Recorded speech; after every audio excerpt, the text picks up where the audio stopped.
Instead of using a descriptor to describe the food, good, bad, healthy, unhealthy, let's just let food be food. Hello, welcome to the Seasoned RD, a podcast connecting newer professionals in the field of eating disorders to those of us who have been around for a while.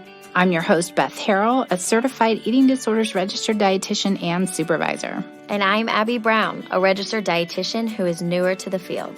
I think of myself as a well-seasoned cast iron skillet with wisdom and experience, yet always ready for something new. And I think of myself as an Instapot with innovation and a fresh perspective. This podcast brings both to the table to share ingredients, recipes, and techniques of past and present so we can all be our best for the future. The kettle is heating up.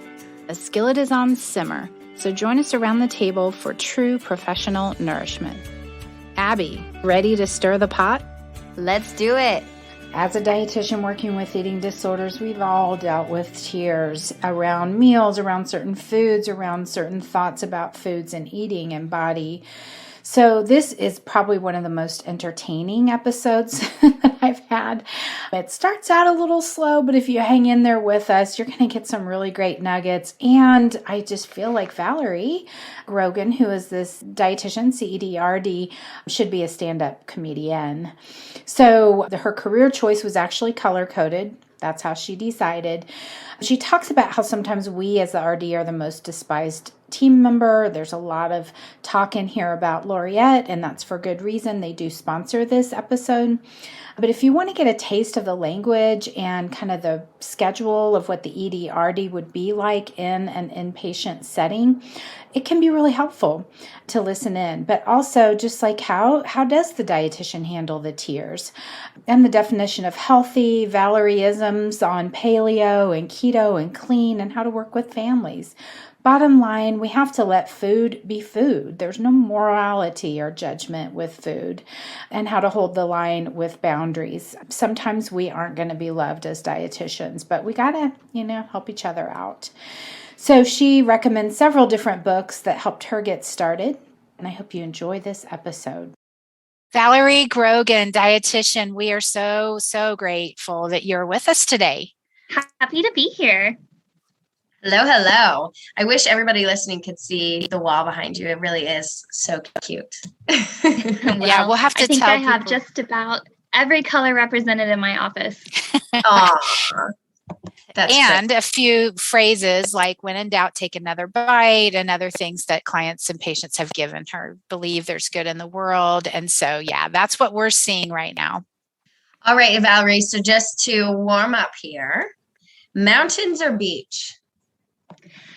Well, I'm going to have to go beach right now. It does kind of depend on the day, but as it's a Wednesday, it feels like a beach kind of day. It's a Wednesday. Okay. But maybe a Thursday is mountains. A little bit more mountainous, maybe more a cup of tea as opposed to Mai Tai. Okay. Got it. And then breakfast or dinner? Oh, definitely breakfast. 167% breakfast. Yeah, we hear that a lot. I would say the majority of people pick breakfast. What's your ideal breakfast meal? Oh, well, anything to do with cheese. So whether it's a cheese omelet, maybe a breakfast sandwich. You really can't go wrong with Eggs Benedict, though. I guess we'll sprinkle cheese on some hash browns. Just got to have cheese in there somewhere. It's really important. If someone were to go visit Tulsa and have breakfast at a restaurant, where would you recommend? Girl, that's a hard question. Okay, well, it depends. Breakfast or brunch. If we're brunching, we're going to Nola's or Smoke. Okay. If we're just doing breakfast, gotta stick with a classic like BBD. That's Brookside by Day. Okay. Okay. Nice to know. Thank you. And the last question, audiobook or paper book? Paper. What you can't see on the other side of my office is the massive bookcase full of all of the books. I might have to ask you after our recording about the books you have. I'm just now getting an office of my own, and I have a bookshelf, but I have like 5 books. So I might have to pick all your of the books. All of the books. And that's all what this podcast is about too, is really how did you learn? Like what books are you going to highlight for us today that helped form you and helped to bring you to where you are? And so before we get into that, I want to ask you, and this can be a little traumatizing, but I'm going to bring you back to exam day, your RD exam day. What do you remember about that day? Pencil or keyboard? It was electronic. I remember very specifically that my parents, oh good God, my parents had 2 bottles of champagne on ice, just in case either way. We were drinking champagne either way. I remember I wore a blue dress because blue is supposed to be a lucky color. And I remember the one question that I remember calculating a tube feed. And the next question I remember was asking me what the 3rd chamber in an industrial dishwasher did. And I was just like, oh my gosh, we went from tube feeds to dishwashers. Our dietitians are nuts. That's what I remember. Yeah. Really highlights the scope of things that we have to know. Oh my gosh, yes. I don't think I got any dishwasher questions. Thank God. I would not have been able to answer that. Lucky you. And I didn't get the champagne because my stomach hurt so much. My friend said, let's go out, and I couldn't do it. So good. Okay. Well, how did you get into the field of nutrition and eating disorders? Well, I just kind of fell into it. My original major in college was biochemistry and molecular biology. I'm a really huge nerd. Like, I will really refrain from giving Star Trek comments as much as possible. I'm a huge, huge nerd. And science is really my first love. The more science that's in something, the more I love it. And I was a freshman research scholar at OSU. I worked in a lab and I grew bacteria and I mutated it with UV radiation. And that was so exciting. However, there were only about 5 people in the lab, and I am like as extroverted as you could possibly be. And that was not enough people in my life for me. So I sat down with a course catalog and I circled in one color everything that all my credits transferred, and another color everything that sounded interesting. And that crossover ended up being in nutrition. So sophomore year, I switched to nutrition and had to play a bunch of catch-up work because there's so many classes that we have to go through. So I took a lot of summer classes, a lot of winter classes, able to graduate on time still, and then ended up at the University of Memphis for clinical nutrition for my master's degree.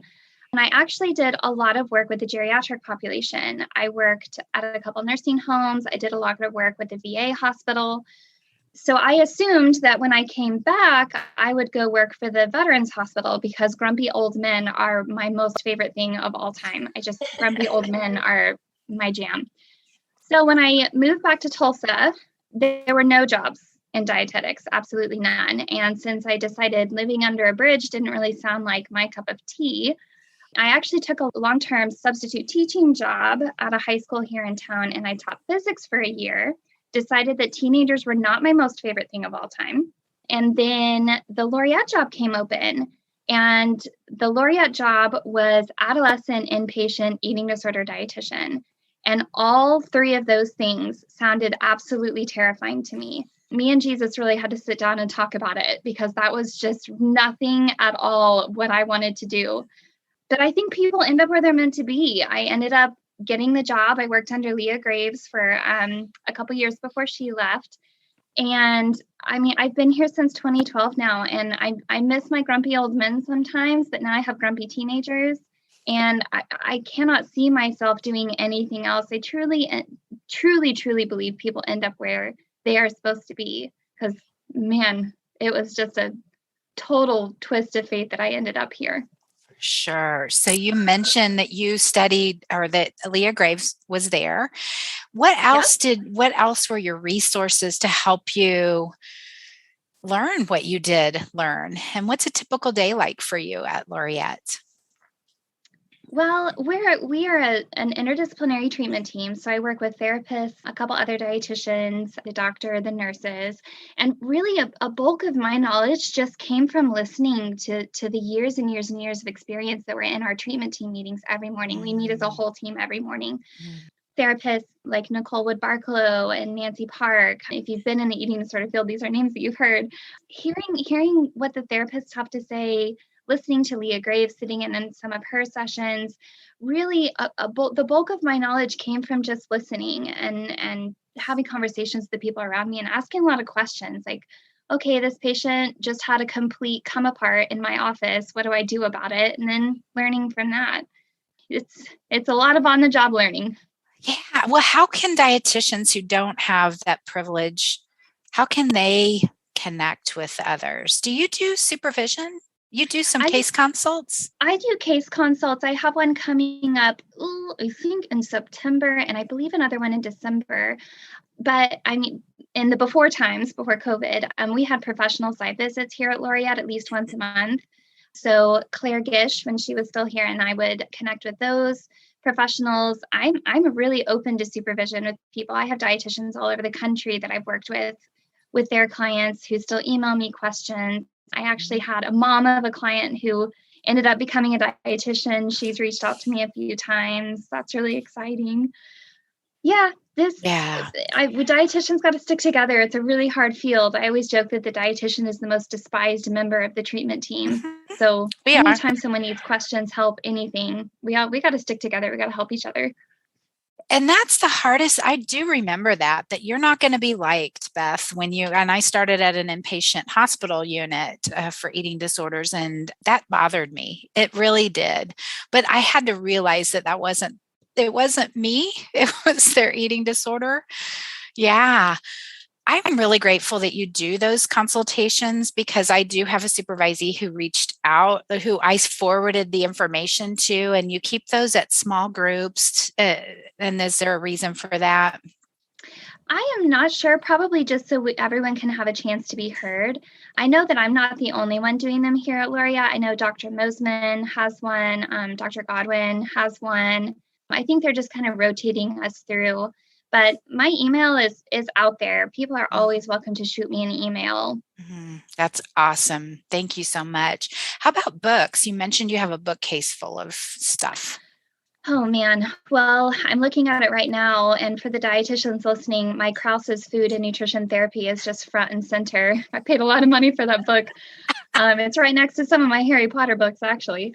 I'm more like kind of the personal story kind of books. I have a lot of Jenny Schaefer's books. I'm looking at Mirror, Mirror off the Wall right now. I love the Body Project book.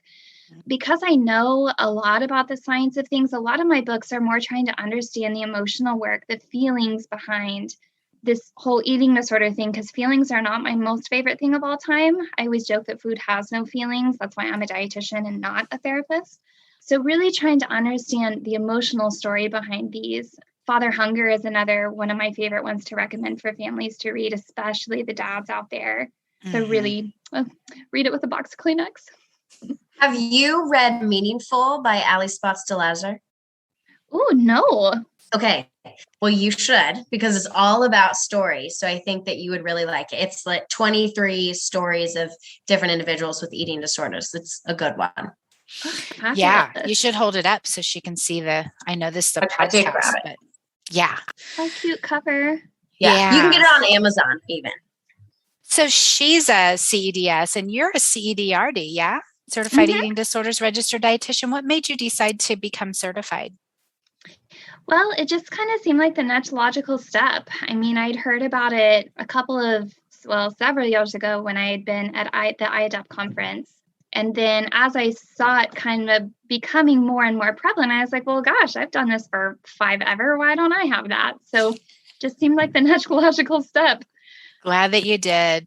I mean, it just signifies, it doesn't mean that people who have been doing this for years aren't certified, aren't good. It just does. I mean, it's a process, right? It sure is. Yeah. That exam was not my most favorite thing ever.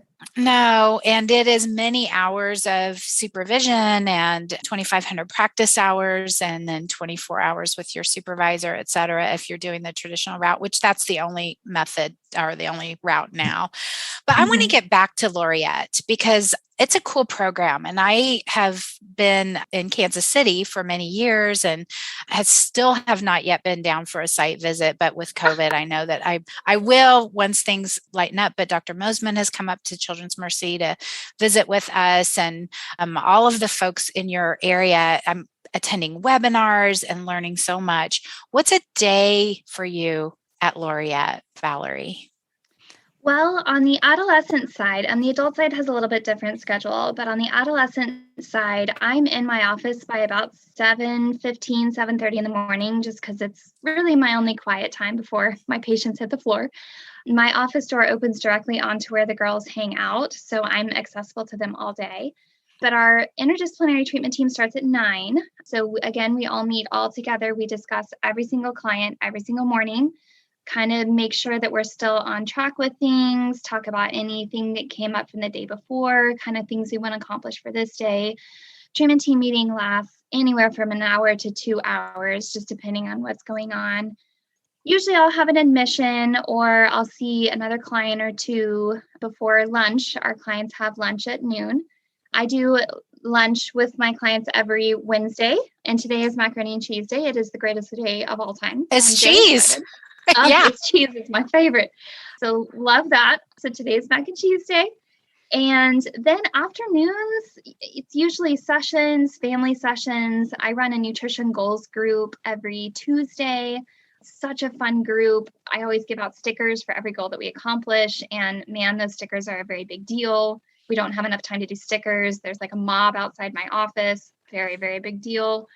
But mostly my family sessions are later in the afternoon. I really like my family sessions to be kind of how I end my day, so my families can take kind of as long as they need, so I'm not running up against another session. Yeah. And just kind of putting out fires as the day goes along. Usually when I get home from work, my husband will say, well, how was today? And I say, oh, usual amount of chaos. Yeah, for sure. I want to say that you said Mac and Cheese Day is the best. I am thinking about your clients, your patients. Like, what do they think about Mac and Cheese Day? Well, they always joke that on my lunch day, there's probably something with cheese in it, that I have worked the menus somehow to always have cheese. And that's not the case. I didn't do that, I promise.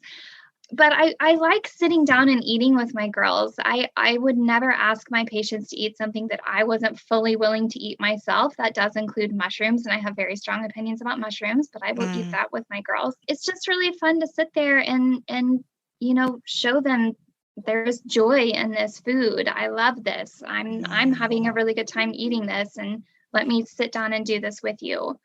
Sometimes there are tears. Like if we have a girl who has a birthday, I always joke that we have cake and tears at 3:00. But it's really important to sit down and walk through it with them and be there with them to do that. So we've talked a little bit about what a typical day like is for you, but I think some listeners might not fully understand what a typical day is like for a patient in your facility. Could you walk through that a little bit? Yeah, so we actually have 2 units. We have an acute unit and we have a residential unit. Our acute unit is kind of more like a hospital room. Of course, it's cutesy wootsy. I mean, they even have window seats, which I'm just so jealous of. Our residential unit kind of reminds me more of my college dorms, like the more upscale ones, not the yucky ones, like the nice ones. So the girls wake up, they get their meds, they do vitals, and breakfast starts at 8:00. So they're at breakfast from about 8 to 8:30, and then we do school. Pretty much the whole morning is school time. We have an education coordinator here on site with us, and she does all the coordination between their home schools. If they are doing distance learning anyways, because of COVID, it's a little bit easier. She can identify tutoring needs, anything like that. So the girls are in school pretty much all morning until 11.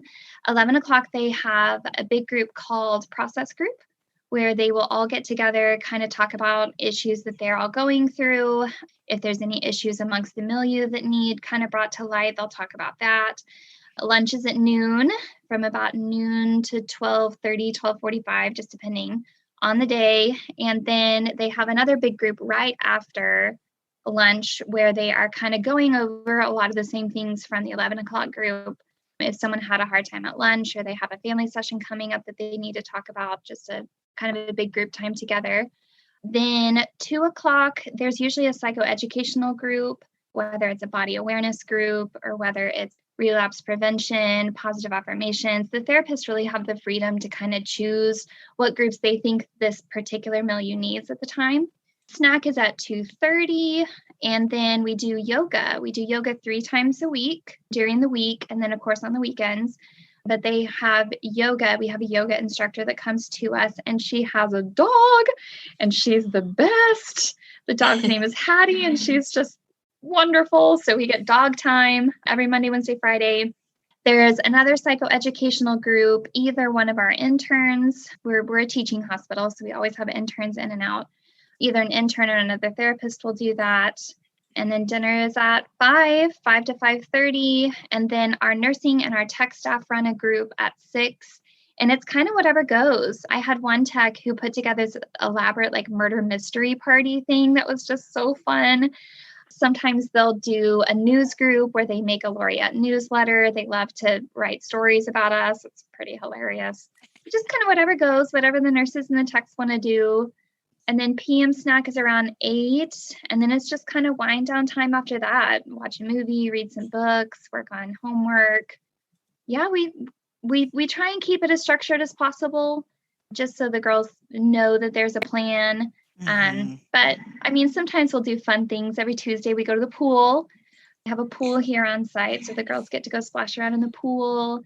Sometimes we'll do fun snacks. We'll have water day. Oh my gosh, water day is the greatest day of all time, because we fill up thousands of water balloons, and it's staff versus clients. And it's just the most glorious, riotous good time. Oh my gosh. I always get the most water balloons, though, for some strange reason. No idea why. Because they know you can take it. And I'm going to give a quick shout out to Laureate, which is that intentionally small, not-for-profit eating disorders program in Tulsa, Oklahoma. And they do provide exceptional care for women and girls since 1989. Laureate's individualized care, nature-focused campus, relational philosophy, and dedication to eating disorders research does set it apart as a national treatment landscape. It consists of independent adolescent and adult programs. So know that your patients benefit from a 1-to-3 therapist to patient ratio, full-time board certified attending psychiatrists, evidence-based medical nutrition therapy, and certified eating disorder registered dietitian and Valerie and others, and dedicated to continuity of care. So a lot of the folks who work there are eating disorder specialists. Patients are treated by the same physician, therapist, and dietitian team from the acute level all the way through discharge. So keep that in mind. Adult patients who successfully complete inpatient program are offered 30 days of care at Magnolia House at no cost. So go to stfrancis.com/Laureate, and I hope you enjoy this episode. Okay, 3 questions. One, Yeah. Dietitians don't know what milieu means. Well, not brand new dietitians. So explain what that is. It's true. There's a whole different language that comes with therapy. When I first started here, I was like, they're saying words, and I don't know what these words mean. So milieu is actually the French word for community. We really are a community-based program. We're a very relationship-based program. So we want the girls to recognize that they are a part of this community, and what they do affects everyone around them. So milieu just sounds kind of a little bit bougier than community, but milieu is a pretty common term that you'll hear in the field, especially for inpatient care. And then does Hattie do yoga? So Hattie does not do yoga. However, Hattie knows how to fetch, and Hattie knows how to bark on command. Hattie has tons of tricks that she does. She's a border collie, so she's brilliant. Oh, and I love border collies. I can imagine if I were a patient there, I would want to be going just to see Hattie. Yeah, Hattie's the best. And my third question is, how do you handle the cake and tears? How do you handle the tears? As a dietitian, what do you do when someone's breaking down about macaroni and cheese or cake? Well, it was hard for me. I really resonated with what you said earlier, Beth, about your clients just really not liking you. I am a Hufflepuff for the Harry Potter people out there. I am a very kind-hearted marshmallow on the inside, and it was very hard for me to learn how to be feared and how to be disliked so strongly. And what really helped me, I had a client one time say, like, Val, you're the dietitian. I love you. I hate your job. And it was like, whoosh, huge click in my head, like, oh my gosh, you're right. They really do like me. It's just my job. And so I translate that to my clients as well. It's their eating disorder. It is really their fear that is causing them to be this monster sometimes in my office that's cussing me out or screaming at me or whatever.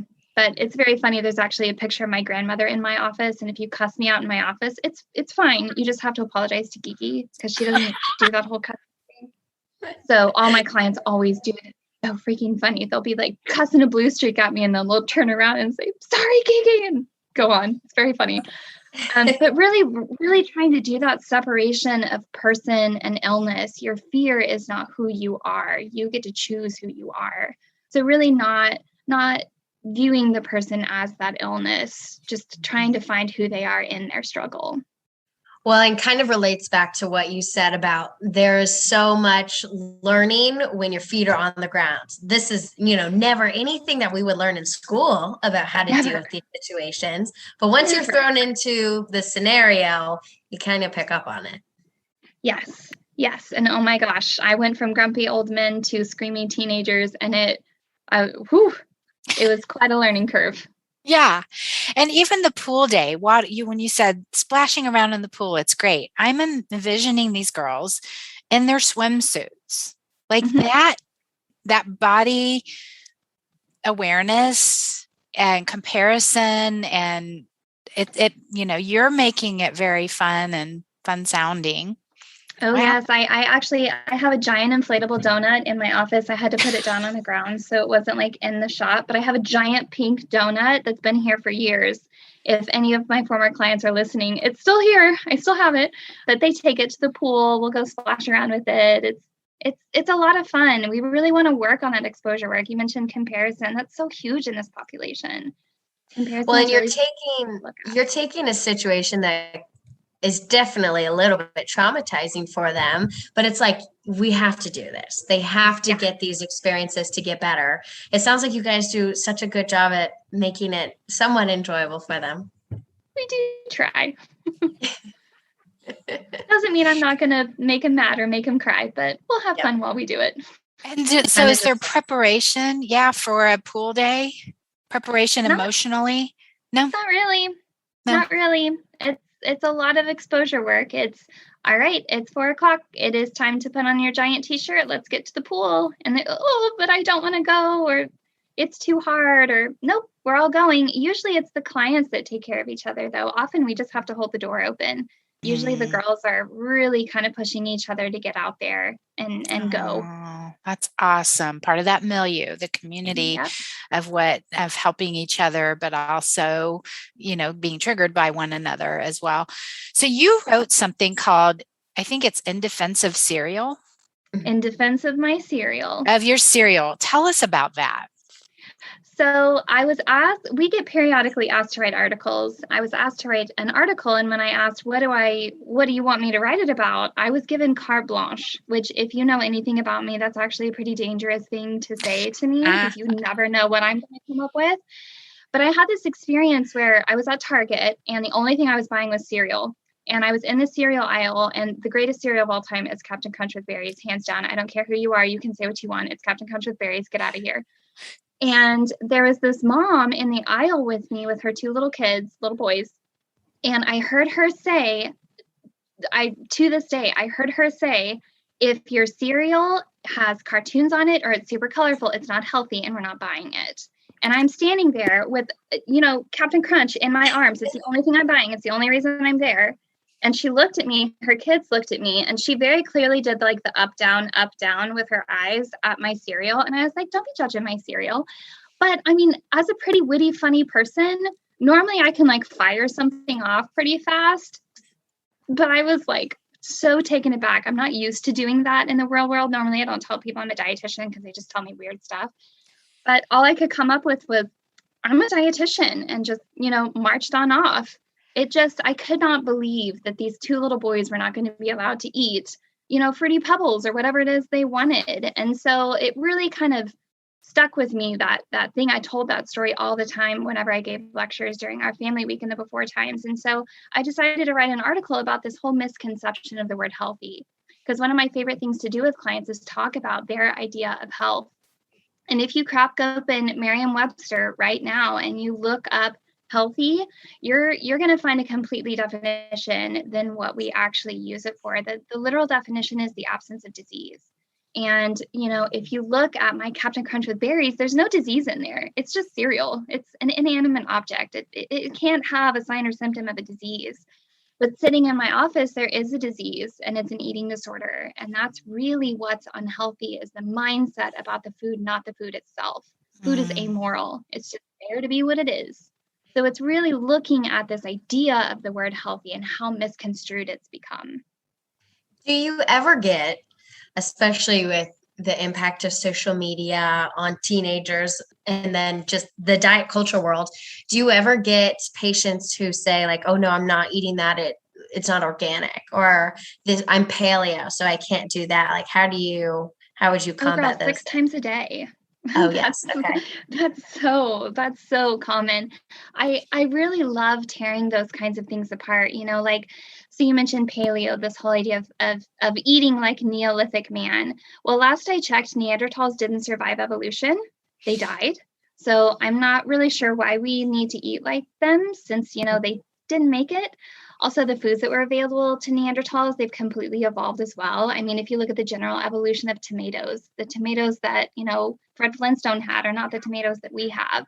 So that whole concept is pretty bunk. I mean, also this idea of keto, it's amazing how many families come to me like, oh, we're a keto family. And it's like, okay, well, I did a big project on the keto diet when I was in grad school. The ketogenic diet was created to fix epilepsy. It's not created to lose weight.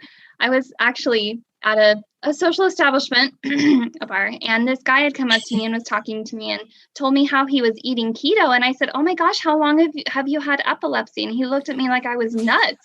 And that was when I first learned that people are like doing this by choice. Like, oh, why would you do that? That's genius, though. I'm going to use that.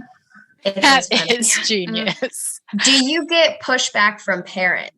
Like, for example, you said you had a family who was all keto. Do you get pushback for them saying, oh no, I want my kid to still do this in treatment? Often I will. So in that case, I just have to like turn my charm up to 50 and really try and meet them where they are and try and understand why they are feeling the need to eat that way. And then really do the education around, okay, but here's what that actually means. And if you're looking for this outcome, here as a dietitian is what I would recommend that you do. And here's how we're going to change the language around what you are using to describe the foods you want at home. We're an all foods fit program here. And so if I have a family who says, well, we only eat clean foods, which by the way, I don't even know what that means. And I have 2 degrees in this. Clean food, like do you peroxide your food? I don't know. So if they say that, it's like, okay, well, let's stop using that term. Let's instead talk about, I'm going to eat fruits. I'm going to eat vegetables. I'm going to eat chocolate. I'm going to eat this. And instead of using a descriptor to describe the food, good, bad, healthy, unhealthy, let's just let food be food. And let's try and make sure that the guilt and the shame that you might be causing your kiddo to have around some of these foods that they really want to eat, like let's stop that. So like, for example, I had a kid that I was working with and her family is very clean eating and not super receptive to a lot of the things that I had to say. And she was telling me about all of these cereal again, that she had never been allowed to eat. She would ask her mom for these cereals she would see on commercials and would never be allowed to have them because they were bad.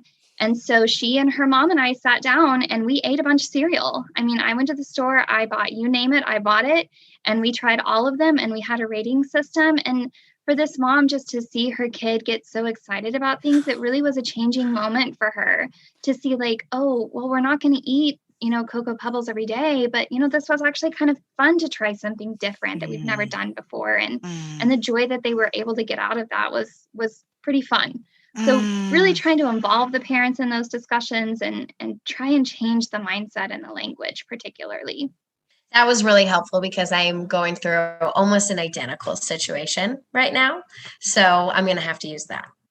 Okay, cereal. It can work miracles, I'm telling you. Okay, so this is what I wanted to ask. You had that quick comeback for the guy who was doing keto, like, oh, I'm sorry, how long have you had epilepsy? If you could go back to that cereal aisle now, what would you say? Oh my gosh, I would probably have had to bring a chair with me and sat her down and just read her the riot act. Like, I mean, having to deal with the fallout of kids who do develop eating pathology, boys and girls, like it just, you really need to be careful about the messages that you're sending your kids. I mean, for those involved in the theater world, if you think about the Children Will Listen song from Into the Woods, I mean, children listen and people hear the messages that you're giving. And I mean, gosh, in this age of really trying to destigmatize mental health and be positive, body positive, and all of these things, like, why are we still holding on to such negative messages? What would I say to this mom now? Gosh, I don't know. I'd probably pray for her. I have no idea. Bring a chair to Target next time. Bring a chair. Sit it down, Mom. We got some talking to do. Oh, this is so entertaining. When I was doing some research on you, I found that cereal article and I immediately sent it over to Beth. I'm like, look at what Valerie wrote back in 2012. You're a very good writer too. And you mentioned that Laureate has you guys write articles every once in a while. Where could we find all those? Is it just on the Laureate site? Probably on the Laureate site. There are several, I think almost all of my colleagues here have written at least one. During COVID, we've been a little bit more stretched thin. So I have not actually written an article, I think, since that cereal article. Actually, I probably better write another one. Yeah, they should be on the website. Yeah. Okay. One of the phrases that you said today was let food be food. I love that.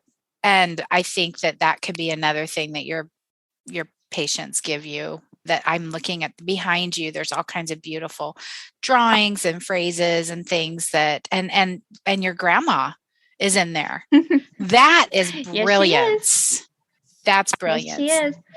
A lot of my clients, on the opposite wall, there's a sign that says, that's why I'm a dietitian, not a therapist. There's a whole poem that a patient wrote about me and calories, because Valerie rhymes with calorie, and she thought that was so funny.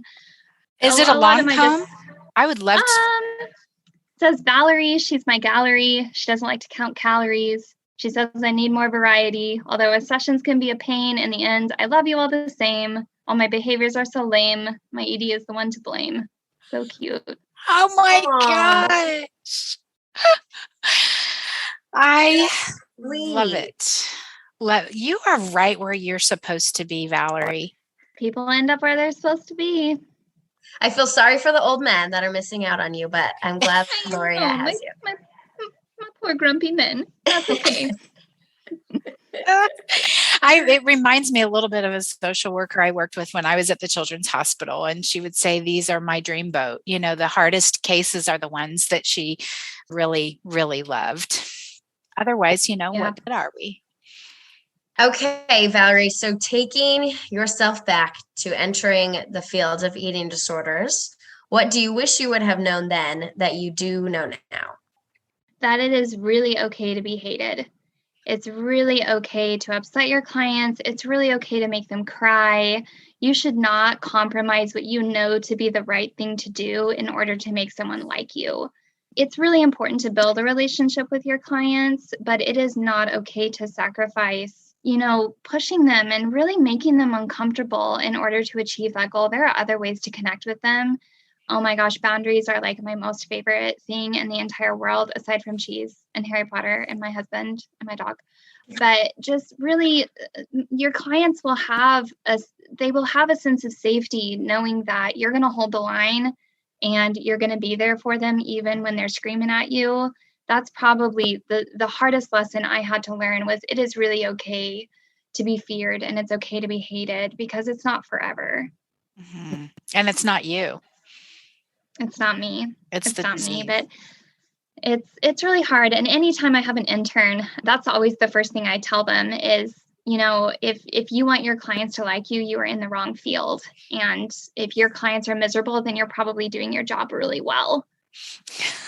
It's very true. So you mentioned there's a way to get a hold of you if people have questions. Yeah, don't try and call me. I'm very rarely hanging out on my desk. I am always bebopping all over the place. So it's an exercise in futility to try and call me. Good luck. But my email, I'll just give it. It's VE Grogan, Grogan, and then the little @ St. Francis, all spelled out, SAINTFRANCIS.com.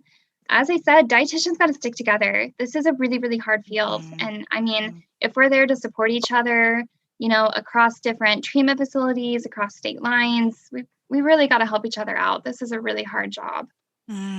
Thank you so much for that, because, and also even the books that you recommend, those are more based on stories, and Jenny Schaefer's Life Without Ed and Goodbye Ed, Hello Me.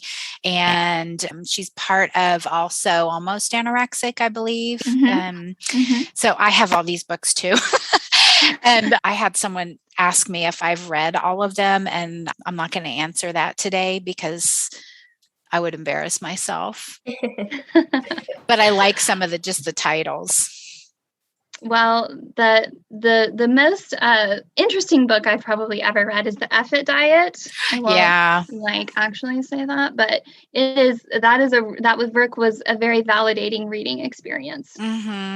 I've had clients really say this is refreshing. It's kind of the new wave, like intuitive eating. I've also had clients say that there are parts of it that actually they don't like it just seems like another diet. So those are the nuances that we get to as dietitians. Like, we don't know what's on your mind. We tell us, and then we can kind of piece it together. And I just put out a message on the iFed listserv. I don't know if you're familiar with that one, Valerie. And one of my clients had found a book that was a cookbook, and I had never seen it before. So I just kind of took my chance on putting it out there, but it talked about clean eating. It talked about the perfectly perfect. It was it was based on Christianity, and my client is very in tune, and that's something that speaks to her. And so I just put it back on her and said, what do you think about it? And she said, well, I think that this person looks like a Barbie doll, and I think that there's a lot of fake things in here. And she uses the word clean eating, and I don't think that that's a thing. And I mean, she was able to just put it all out there. So the F-It Diet and other books that we may come across, we don't know how that's going to land for our client. And it's just really helpful when they can verbalize that. Awesome. Thank you so much for joining us. Thanks to Laureate for allowing you this time with us, which means that that's time away from your patients and clients.